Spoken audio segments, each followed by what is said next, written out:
तो दोस्तों, कैसे हैं आप सब। आज की हमारी कहानी है दबंग सास। रमा जी बहुत ही दबंग किस्म की महिला थी और अपने घर में अपना हुक्म चलाती थी। और मजाल है उनके हुक्म के खिलाफ कोई उस घर में कदम भी उठा ले। उनके दो बेटे थे। बड़े बेटे की शादी हो चुकी थी और काजल उनके घर की बड़ी बहू थी। काजल को उन्होंने अपने हुक्म का गुलाम बना रखा था। साथ ही साथ उसे इतना दबा कर रखा था कि काजल और उसके पति रमा जी की बातों के अनुसार ही चलते। कभी हिम्मत नहीं होती उनके खिलाफ जाने की, क्योंकि वह घर का माहौल ही खराब कर देती। हर कोई घर में शांति चाहता था और इसीलिए चुपचाप उनके हुक्म का पालन करता था। फिर भी समय समय पर रमा जी को अपने बेटे बहू से शिकायतें ही होती रहती थी और वह घर में कला करती ही रहती थी। एक दिन काजल और अतुल को कहीं बाहर जाना था, तो काजल ने साड़ी की जगह सूट पहन लिया, जो कि अतुल ही काजल के लिए लेकर आया था। जैसे ही काजल तैयार होकर बाहर आई, काजल को सूट में देखकर रमा जी का चेहरा गुस्से से लाल हो गया और तमतमाते हुए अतुल से बोली, देख लो बेटा, मुझे तो यह सब पसंद नहीं है। अभी से अपनी मनमर्जी चला रही है। बड़ों का तो कोई लिहाज ही नहीं है। कैसे अभी से सूट पहन के खड़ी हो गई। शर्म लिहाज सब कुछ कमरे में रख के आ गई है बाहर। पर मैंने ही कहा था काजल को सूट पहनने के लिए। अतुल बोला, अच्छा, अब तुम भी इतने बड़े हो गए हो कि अपनी माँ की बात काटने लगे हो। जब मैं मर जाऊं उसके बाद अपनी मनमर्जी करना। चुपचाप जाकर अपनी बीवी से कहो कि जाकर साड़ी पहने, तो ही घर के बाहर कदम रखे, समझे। ठीक है माँ। अतुल अपनी माँ को कुछ भी ना कह पाया, पर अपनी पत्नी को जाकर इतना जरूर कह दिया कि सूट की जगह साड़ी पहन ले। अक्सर यही होता था। जब भी काजल कुछ नया आजमाती तो सासू माँ रमा जी को हमेशा समस्या ही रहती थी। काजल की शादी अतुल से 7 महीने पहले ही हुई थी। नई दुल्हन की तरह काजल के भी कई अरमान थे, जो ससुराल में आकर चकनाचूर हो गए। रमा जी तो बहुत ही ज्यादा टिपिकल सास थी, जिनके अनुसार बहू को हमेशा मर्यादा में रहना चाहिए, और ये मर्यादा शायद उनकी खुद की बनाई हुई थी। एक बहू को सुबह जल्दी सबके उठने के पहले उठना चाहिए और सबके सोने के बाद ही सोना चाहिए। दिन में सोने का तो सवाल ही नहीं उठता। सबका खाना खाने के बाद ही खाना खाना चाहिए। घर का सारा काम बहू की जिम्मेदारी होती है। यहाँ तक कि घर में काम करे तो चप्पल भी नहीं पहननी चाहिए। परिवार के साथ बहू को बैठने का कोई अधिकार नहीं।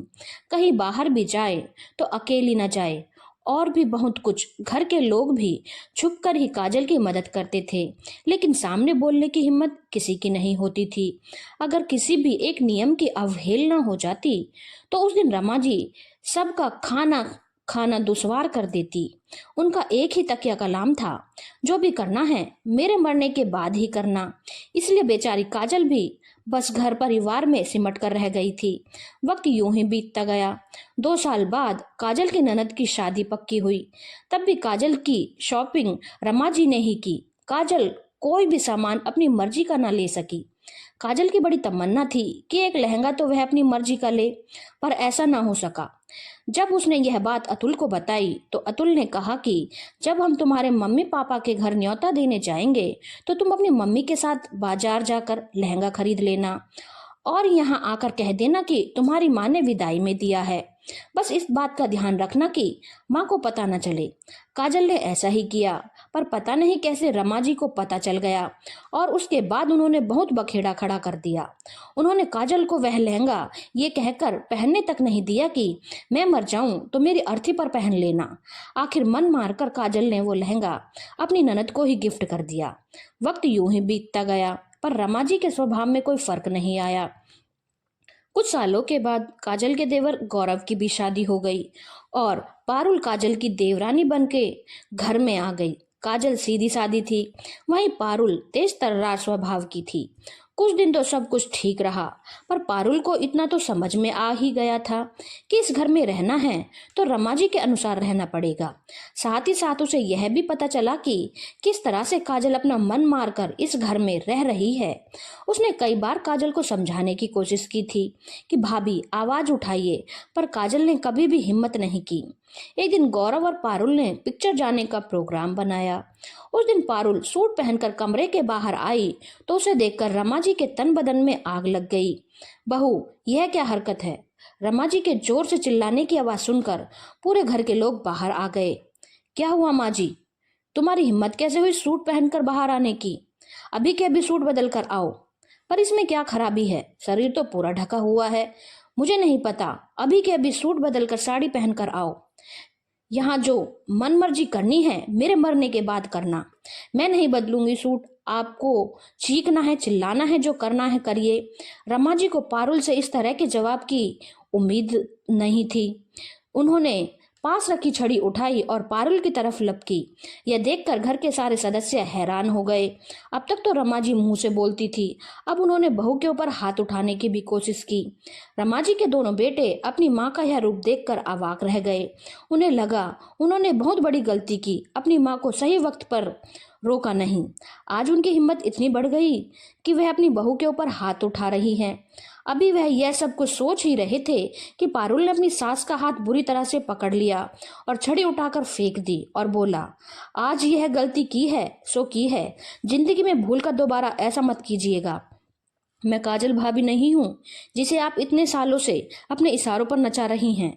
मैं पारुल हूँ। आप मुझे जानती नहीं हैं। चुपचाप खाइए और चुपचाप रहिए। कौन क्या कर रहा है इसमें दिमाग चलाना बंद कीजिए। हम कोई आपके खरीदे हुए गुलाम नहीं हैं जो आपके इशारों पर नाचते रहेंगे। चाहे तो मैं भी आपको आपकी हरकत का जवाब दे सकती हूँ, लेकिन फिर भी आप इस घर की बड़ी हैं, मेरी सास हैं। इसीलिए इस बार आपको समझा रही हूँ कि आप बड़ी हैं, हमारे पतियों की माँ हैं, तो आप इज्जत पाने की हकदार हैं और हम आपको इज्जत देंगे भी, लेकिन इज्जत पाने के लिए उस लायक काम भी करने पड़ते हैं। काजल भाभी इतने सालों से आपको बर्दाश्त कर रही हैं, यह उनकी महानता है और उसके लिए उनकी तारीफ करना भी बनता है।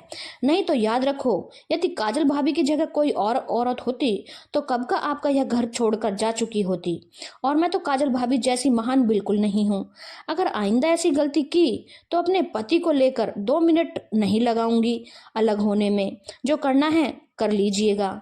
फिर वही बोलेगी ना कि बेटा बीवी का हो गया, तो बेटे को बीवी का बनाने के लिए आप जैसी माँ ही मजबूर करती हैं, क्योंकि आप लोग कभी बेटे को अपनी नई जिंदगी शुरू करने ही नहीं देना चाहती।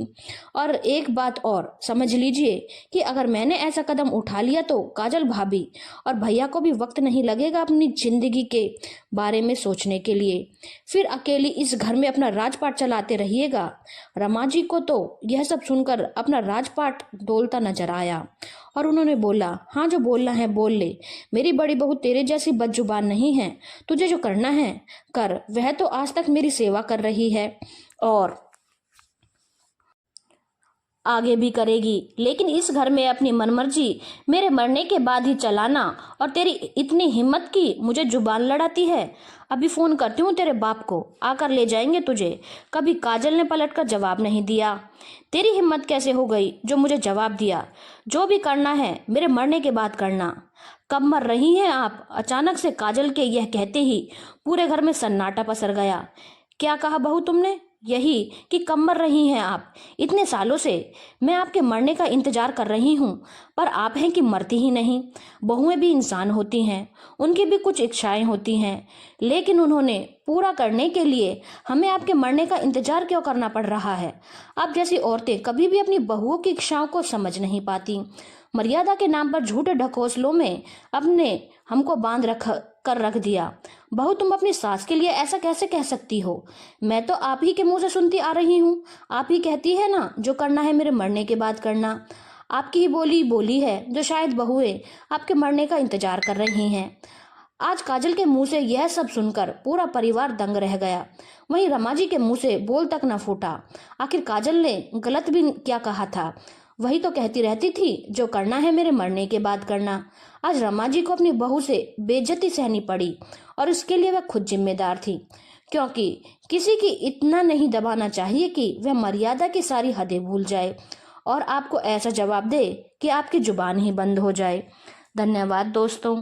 अगर आपको कहानी अच्छी लगी हो तो चैनल को लाइक, शेयर और सब्सक्राइब करना ना भूलें।